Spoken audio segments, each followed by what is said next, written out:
Have you ever felt like no matter how much you do, how hard you try, or how hard you improve, it's still not enough? That fear doesn't always show up as panic. Sometimes it can show up as pressure, as self-criticism, or even as a feeling that you're constantly behind. So today, I wanted to talk about the fear of not being enough. I want you to be able to get a better understanding of where this fear comes from, how it shapes your nervous system and your choices, and most importantly, how to slowly release it.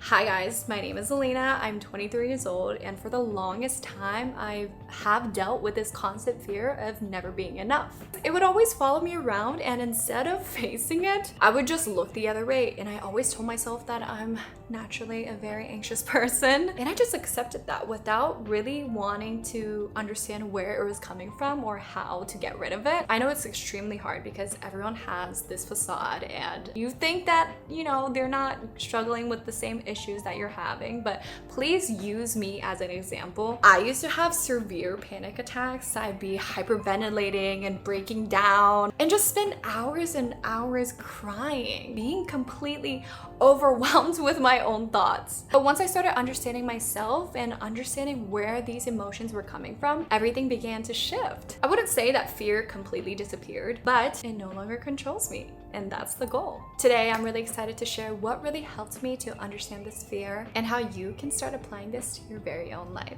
Let's start off talking about what not enough truly feels like. The fear of not being enough doesn't always look emotional. A lot of the times it can be physical. You might catch yourself always being tense without knowing why, overthinking things that you said hours ago, weeks ago, or even months ago, feeling tired after resting, or feeling like you're always slightly behind when you're doing okay. When you believe you're not enough, your body doesn't relax. So it's kind of in a way like always in a low level stress mode. Your nervous system is constantly on alert, not necessarily because there's anything wrong with you, but because it learned to stay prepared for danger. You might ask yourself, am I accepted? Am I safe? Do I need to do more to belong? And if you notice that you still look for external validation or find yourself staying quiet and putting your needs aside to just keep peace, please remember that you are not alone. It's something so many of us are still learning to work through. I actually talked more about this in my recent video, so if you want to watch that, click up here. I want you to remember that feeling all these emotions doesn't mean that you're broken. It simply means that your body is trying to protect you. Protecting the person that you are today, but deep down, I think that we're all trying to protect our younger selves. The version of me that was really excited about life and ready to take on the world. The world can feel very overwhelming and scary at times, and we weren't taught how to deal with our emotions growing up at school. And if you're still figuring that out, that doesn't mean you failed. It means that you're human and you're still doing the best that you can. So let's talk about where this fear actually comes from. From a psychology and neuroscience perspective, humans are only born with two universal fears: fear of falling and also the fear of loud noises. That's it. Those are only hardwired into our brains from birth. They're controlled by the amygdala, which is a part of your brain's alert system. Think of it like a smoke detector. Oh, do you hear that? The sirens? Yeah, basically that. Its job isn't to keep you logical. Its job is to keep you alive. So whenever it senses a threat, it rings the alarm. But here's the important part. Fears like abandonment or rejection, let's say, those aren't things that you were born with. Those were learned. Most of those fears start developing around the age from 2 to 7, I believe. And this is when your nervous system is extremely sensitive. And your beliefs about safety and love is when it truly starts to form. At that age, your brain is shaped heavily by the environment and the experiences that you have. So if a child grows up experiencing things like inconsistent affection from family, being emotionally invalidated, even pressure to perform or behave in a certain way, their nervous system starts to adapt. And it doesn't do this consciously, it just simply does it to survive. When I was a kid, I was guilty of this too, because I started thinking in ways like, oh, I have to stay quiet to be loved. I'm only loved when I perform well, like when I get an A on a test or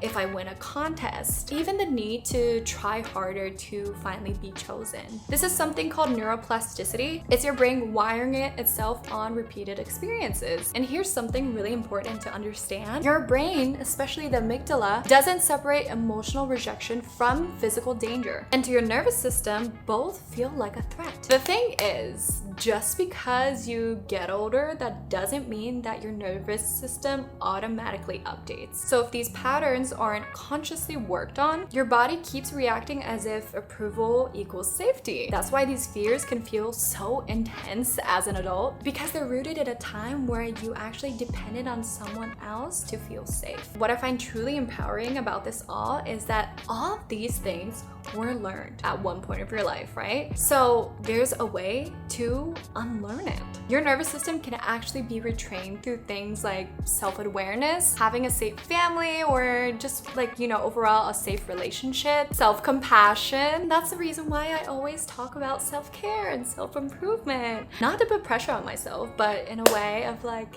giving myself the support that I always needed. A question that I always encourage others to ask themselves is, when did I feel like I first needed to earn love or approval? For a lot of us, it starts at home. We're praised when we get good grades, rewarded when we perform well, and that's when we slowly learn that we need to work to get approval. For me personally, that belief followed me into work. I joined an agency and I was constantly belittled. But instead of walking away, I felt this intense need to prove myself. I was honestly living in survival mode at such a young age. Not to become a better version of me, but to get approval from people who had power over me. And I know that probably resonates with a lot of you, especially at work. So how does this fear shape our life choices? When fear isn't running quietly in the background, it starts shaping your life without you even realizing it. In relationships, it might look like overgiving, over-explaining yourself, or staying longer than you know you should. And trust me,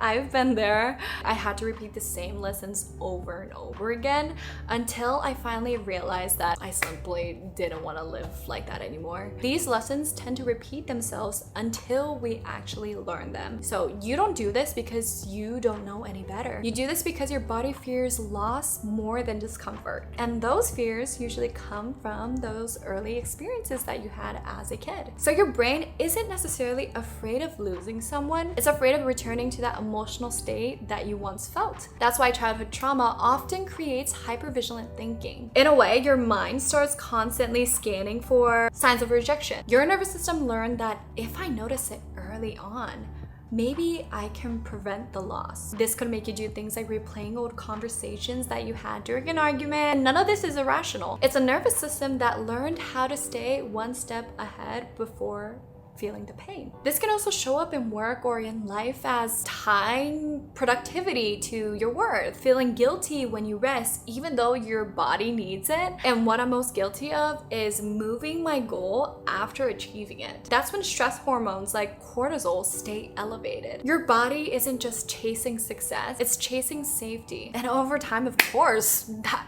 gets exhausting. And it can even start showing up physically. So I always want you to remember this. You truly don't need to exhaust yourself to be worthy. Your nervous system was trained to make you believe that doing more meant being safe. Of course, slowing down feels uncomfortable and choosing yourself feels so difficult. But healing doesn't mean becoming someone new. I think it means that it's teaching your body that you're already safe. You don't heal this by proving your worth. You heal it by allowing yourself to exist without necessarily earning anything. Try asking yourself, what would change if I stopped trying to prove myself? The last thing I wanted to talk about is growing for yourself and not for others' approval. Healing doesn't mean staying in your comfort zone forever. Growth still matters, but there's a huge difference in between growing yourself to impress others and growing yourself truly because you want the best for yourself, because you want to make your younger self proud and feel safe for where they are. You grow for validation, your nervous system stays stressed. But when you grow for yourself, your body realizes that it's safe. This is also why having a supportive environment is truly important. Your nervous system heals through connection.